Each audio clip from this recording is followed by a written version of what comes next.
UDFിൻ്റെ ഉഭയകക്ഷി ചർച്ചകൾ എല്ലാം പൂർത്തിയായി.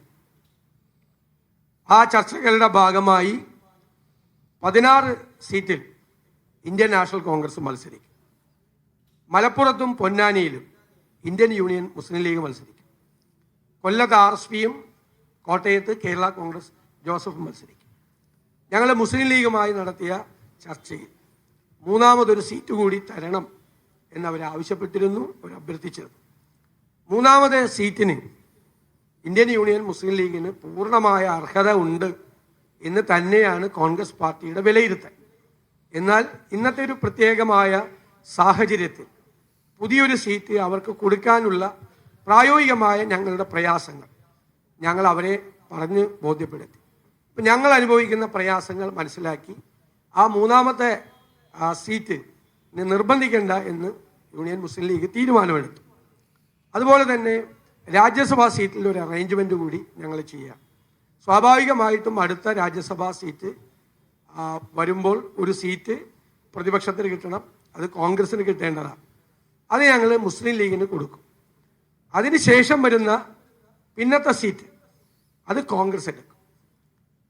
ഭരണത്തിൽ സാധാരണ UDF എത്തുമ്പോൾ 3 സീറ്റ് കോൺഗ്രസിനും 2 സീറ്റ് മുസ്ലിം ലീഗിനുമാണ് ഉണ്ടാകാറുള്ളത്. അത് തീർച്ചയായും ആ 2 സീറ്റ് മുസ്ലിം ലീഗിന് UDF ഭരണത്തിലെത്തുമ്പോൾ ഉറപ്പുവരുത്തുന്ന കാര്യവും നേരത്തെ ഉണ്ടായിരുന്നതാണ്. 3-2 ചെയ്തിരുന്നത്. 6 ഭരണപക്ഷത്തിന് കിട്ടും. അതിൽ 3 കോൺഗ്രസും 2 ലീഗിനുമാണ് കൊടുക്കാറുള്ളത്. അത് മെയിൻറ്റെയിൻ ചെയ്യും ഗവൺമെൻറ് അധികാരത്തിൽ.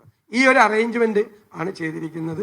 അവർ തീർച്ചയായിട്ടും അവരുടെ പ്രവർത്തകരും അവരുടെ നേതാക്കളും ഒരു മൂന്നാമത്തെ സീറ്റ് വേണം എന്ന് അവർ ആവശ്യപ്പെട്ടിരുന്നു, അവരാഗ്രഹിച്ചിരുന്നു. ഞങ്ങൾക്ക് കൊടുക്കണം എന്ന് ഞങ്ങൾക്ക് ആഗ്രഹം ഉണ്ടായിരുന്നു.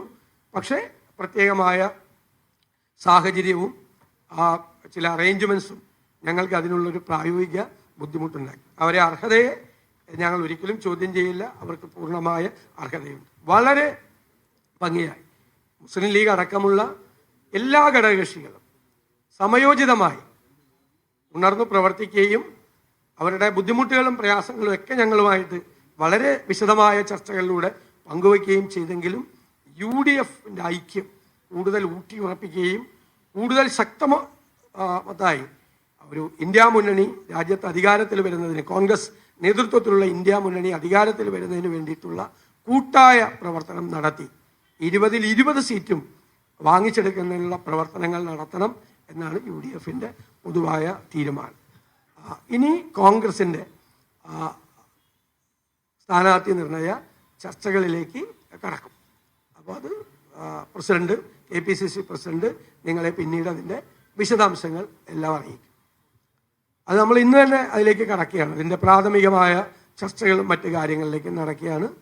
ഇതിൻ്റെ വിശദാംശങ്ങൾ ഞാനല്ല പറയേണ്ടത്, KPCC പ്രസിഡന്റാണ്. ഞാൻ UDF ചെയർമാൻ എന്നുള്ള നിലയിലാണ് UDFിലെ കാര്യങ്ങൾ സൂചിപ്പിച്ചത്. അദ്ദേഹം എല്ലാവരുമായിട്ട് ആലോചിച്ച്, ദേശീയ നേതൃത്വം കൂടി ആലോചിച്ച് നിങ്ങളെ എത്രയും പെട്ടെന്ന് അറിയിക്കും.